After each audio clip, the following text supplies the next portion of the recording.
நீலகிரி மாவட்டம் குன்னூர் பகுதியில் பகல் வேளையில் சாலையில் உலாவரும் கரடியின் ஆபத்தை உணராமல் வாகன ஓட்டிகள் வீடியோ பதிவு செய்து வருகின்றனர்.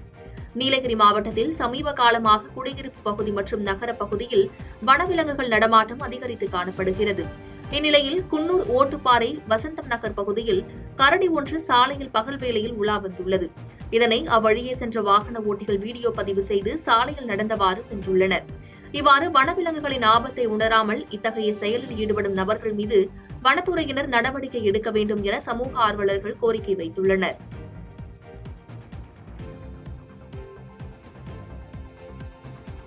பாதகம் செய்பவரை கண்டால் நாம் பயங்கொள்ளலாகாது பாப்பா, மோதி மிதித்து விடு பாப்பா, அவர் முகத்தில் உமிழ்ந்து விடு பாப்பா. அண்மை செய்திகளை உடனுக்குடன் தெரிந்து கொள்ள இணைந்திருங்கள் இயம்நாடு தொலைக்காட்சியுடன்.